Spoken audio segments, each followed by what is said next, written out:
Bom, amores, boa noite, doutora. Caramba, eu cheguei agora da casa da minha mãe e eu via 3 mensagens de vocês. Mônica, o investigador, feliz feriado. Agora que eu vi. Verdade, doutora. Márcia, obrigada. Doutor Marcos, doutora Heloísa, obrigada. Não saí de São Paulo, óbvio, né? É bom, hoje é comemorado uma data que para os cristãos, né, é a morte de Cristo, é verdade. Como eu disse, galera, religião para mim é pessoa. Eu sou batizada na Igreja Católica, né, e religião para mim é pessoa, é um novo recomeço. É verdade, porém eu respeito tudo e todos, desde que me respeitem, né. Eu coloquei aí hoje aqui no meu canal, né? Porque quando a gente vai lançar um livro, galera, a gente tem que mostrar a verdade, né? E eu vou comentar hoje, como disse minha mãe, né? Agora a gente foi na padaria, fui comprar meu cigarro. O pessoal da padaria Santo Antônio, eles são aqui na rua de cima da minha casa há muitos anos, desde que eu moro aqui na região, né? Na Cosmorama, a verdade. Eu sou muito bem tratada, né? Eles basicamente ali sabem ali com a exposição, né, de tudo que aconteceu, sempre só eu e a Lara, principalmente na época do meu tratamento, que eu fiquei um ano quase dentro de casa. Então, assim, eu só ia realmente na padaria, no mercado ali do lado e voltava para casa. Então, basicamente, todo o pessoal ali do comércio ali de cima me conhece e conhece a Lara. Enfim, então a gente estava falando isso, eu estava conversando agora com a minha mãe, né? Eles são os donos ali, o pessoal ali, é verdade. São pessoas do bem total, né? E a minha mãe, ela disse uma frase muito importante agora no carro, e é verdade, né? Nós não devemos desejar mal para os nossos inimigos. É verdade, eu só desejo luz, como eu disse, né? A gente deseja luz. O que que é luz? Que essas pessoas sigam a jornada delas em paz, né? Porque a verdade está aí para quem quiser ver. Hoje eu contei para meu primo lá na casa da minha mãe e para minha tia, irmã da minha mãe, sobre, né, o que aconteceu comigo, que todo mundo sabe, né, do AVC, mas o jeito, né, de quando você tem um impacto, né, de algo que tem a ver com a sua vida, com a mudança de vida, a minha tia encheu o olho de água. Eu falei, tia, mas é real. Daí ela falou, caramba, ainda minha prima fez assim, os médicos às vezes, né, eu digo pela Márcia, pelo esposo dela que é neuro, pelos neuros que acompanharam a minha pessoa durante essa caminhada inteira, que nem eu falei pra minha tia hoje, né? Eles já haviam me dito, é verdade. Mas se eu ouvir de outras pessoas, não é a primeira vez, é algo impactante, né? E o olho da minha tia encheu de água e minha prima falou, oh, eles são frios, né? Eu falei, é a profissão, né? O médico, ele não vai olhar para a religião da pessoa, ele não vai olhar para o time de futebol, para o partido político, para a classe social que a pessoa tem, ele vai olhar para a patologia, para o problema que a pessoa tem. É por isso que eu falo, os médicos, eles querem resultados, galera, né? A partir do momento que eles te dão uma medicação, ele te dá um diagnóstico, ele te dá ali uma medicação, um tratamento, ele quer ver resultado. Então, as pessoas às vezes confundem, né, a frieza de um profissional da área da saúde com o resultado. Ele estudou para isso. Já pensou se o médico ele fosse pensar com o coração quando ele visse algo como uma eutanásia, que a gente já falou aqui diversas vezes no canal, como que nem foi na minha situação, né, de uma gestação, é verdade. Então, assim, as coisas, os médicos, eles estudam para isso. Todos os profissionais, eles são dessa forma, né? Cada um tem a sua função. E eu coloquei aqui no canal hoje, né? A lembrança, porque eu comentei ontem, né? Eu lembro da moça bonita na praia de boa, viagem, é verdade. Eu cantava sempre essa música e o trevo. Tu é trevo de 4 folhas, é manhã de domingo à toa, conversa rara e boa, pedaço. Então, assim, são 2 músicas que faz parte da minha vida e da vida da minha cachorrinha. Minha cachorrinha é um ser que eu sei que ela não vai durar muito, né? Tem mais, a Lara já tem 9 anos. Ela vai durar aí mais no máximo, né? Porque ela ser um vira-lata, durar mais até uns 16, né? Então mais uns 6, 7 anos, né? Mas eu com o canal, com o livro, a Lara vai ficar para sempre, né? É verdade. Então assim, a Lara ela faz parte da minha vida, né, da minha nova vida, da minha nova fase, né? Então, assim, daqui 25 anos, eu tô emocionada pela mensagem da senhora, doutora.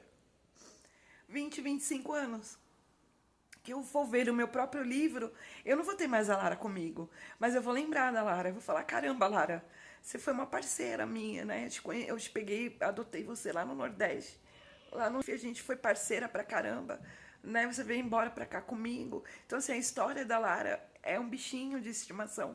Então, assim, vai ficar pro resto da minha vida, né? E pra quem for comprar o meu livro e pra quem for ler e para gerações da minha parte, né, da minha família, então é algo que vai ficar marcado, né? Então, assim, é por isso que a importância de você falar a verdade, né? Então, assim, eu coloquei as fotos hoje de nós duas ali em Boa Viagem. É verdade, não, eu fui na manhã de um dia antes, né, de embarcar para cá, para São Paulo, porque eu embarquei para São Paulo, minha passagem estava para as 8 horas da manhã, 7 horas da manhã, eu acho, 7, 8 horas, eu não me recordo, né? Então, no dia anterior eu terminei de arrumar tudo e a gente foi pra praia, eu e ela, né? Aí era no dia de semana, em Boa Viagem ali, e não tinha aquelas barraquinhas, não tinha nada, né? E tinha só aquelas cadeiras. Aí eu soltei a Lara, ela foi andando. Eu chorei muito, galera, porque é aquele negócio, né? Eu voltei para São Paulo com uma mala cheia de dor, cheia de machucado, mas com uma esperança de que eu ia me curar, né? E eu coloquei aí pra vocês as fotos de como eu era quando eu era casada. Eu não lembro, tem uma cachorrinha aí, eu abraçada, né? Eu tinha quase 100 quilos. E quando eu falo para as pessoas que de obesidade, eu já fui obesa, né? Então, quem sou eu para ter algum tipo de preconceito? Isso que eu fico muito chateada, muito triste de tudo que foi dito a meu respeito, a respeito da pessoa que eu amo, a respeito do meu mundo atual, né? Eu sou uma pessoa que eu já fui obesa, eu sou uma pessoa que eu dividi apartamento com homossexual, eu sou uma pessoa que morei em república, né? Eu sou uma pessoa simples. Então, assim, as pessoas são, né, doentes, literalmente, por causa de relação doente, né? E elas se contaminam. As pessoas, elas focam nas coisas que elas imaginam, né? Então, é muito triste isso. E eu coloquei para vocês aqui no meu canal, que eu falo no livro, né? Quando eu me separei, eu tinha quase 98 quilos. Eu comecei a emagrecer com a separação ainda aqui em São Paulo. Eu fui pro Recife, eu fui pra Bahia, lá pra Porto Seguro com a minha mãe. Eu já estava em fase de emagrecimento, já tinha perdido bastante nessa parte minha aqui molinha, porque eu preciso realmente, né, eu emagreci demais, vocês viram, né? Eu emagreci quase 40 quilos. É mais, quase, porque hoje eu peso 60 quilos. Então, assim, eu cheguei a pesar menos de 50, acho que 49, 51, um negócio assim. Então, vocês pensam, metade, né? Metade da minha pessoa foi muito, muito, muita coisa, né? Então, eu fiquei bem, né? Eu perdi realmente massa muscular, então eu tenho que ir fazer uma academia para essas partes, né? Mas tudo tem que ser acompanhado por causa do meu problema, né? Tudo vai ter que ser regrado, é verdade. Por o fato, eu não posso frequentar uma academia só, assim, porque são pessoas que eu não lembro, né? Podem vir a me ofender, a me atacar, porque é um local público, é verdade. Então é tudo regrado, né? Tudo, como eu disse, né? Em 2018, pra cá é tudo diferente. E é verdade. Então tudo isso foi trabalhado dentro da minha pessoa. Então eu coloquei as fotos, né? Então eu comecei a emagrecer muito, muito, muito. Quando eu fui pro Recife, que eu fui pra Bahia, eu já tava emagrecendo. Eu já tava, acho que, no beirando uns 80 e pouco, 70 quilos. Quando eu cheguei no Recife, que eu falo no meu livro, eu cheguei no Recife com 70 quilos. Ou seja, então já tava ali quase 30 a menos, né? É verdade, já cheguei com 60, acho que era 72 quilos. Que eu falo no livro, acho que é 72 quilos que eu tava quando eu cheguei no Recife, né? Aí depois eu fui emagrecendo mais e eu voltei de lá com quase menos 50 quilos. Então foi muita coisa, né? Então é outra pessoa mesmo, não só na parte física, como na parte emocional, na parte total, né? Foi uma mudança muito significativa.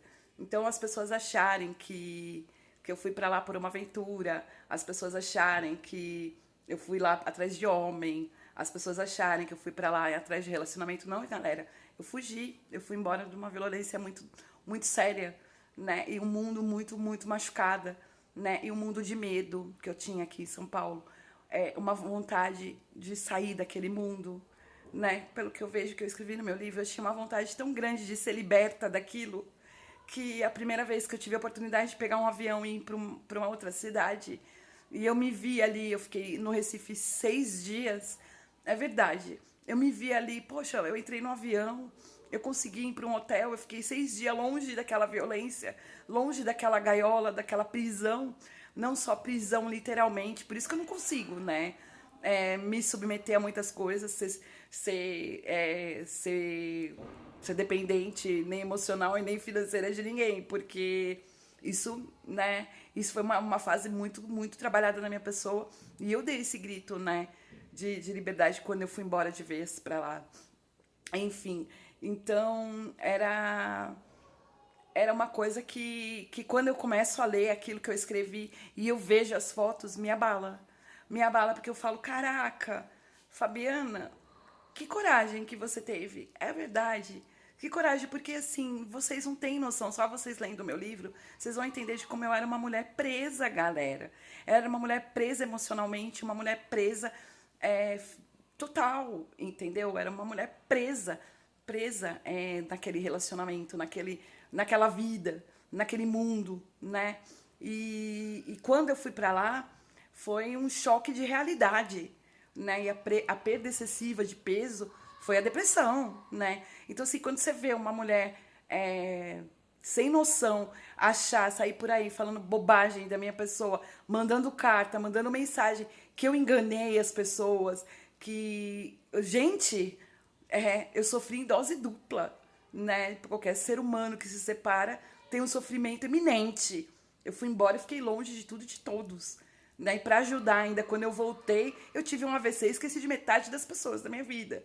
Então, assim, foi muito punk. A minha história é muito punk. Ela é muito séria, né? Então, hoje eu não admito ninguém duvidar da minha pessoa, do meu caráter, das pessoas que estavam do meu lado, que ficaram do meu lado, mesmo escondidinho ali, sabendo de tudo que era verdade que eu estava dizendo, né? E as pessoas atacando a minha pessoa, atacando o cara que eu amo, atacando minha mãe, atacando os meus amigos que estavam ali de uma forma ou de outra, sabendo que era verdade, né? Por causa de homem, de macho, mulheres totalmente doentes, obcecadas por poder, por dinheiro, por ganância, por status, é verdade, né? Então isso é...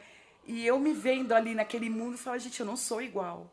E eu não sou, eu nunca fui, né? Eu nunca fui. Então tá aí, né? É uma coisa muito legal, é muito de verdade, galera, o meu livro. E o que eu falo que me deixou muito triste em relação a essa briga São Paulo-Recife foi por isso, porque foi uma libertação que só quem vai ler meu livro vai entender a emoção que foi de eu conseguir ficar ali a primeira noite que eu saí daqui de São Paulo. Eu não me lembro muita coisa, eu tenho muitos espasmos, né? Eu tenho aqueles vazios, tipo, vem aqueles flashes de memória e dá aqueles zzz.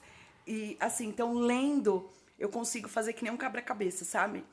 E a primeira noite foi cruel pra minha pessoa. Foi muito cruel. Foi naquele quartinho de empregada no apartamento de Madalena, né? E eu sentei ali na cama. Tinha uma janela bem pequenininha que dava para a parada do ônibus do lado do mercado da Madalena, lá no Recife.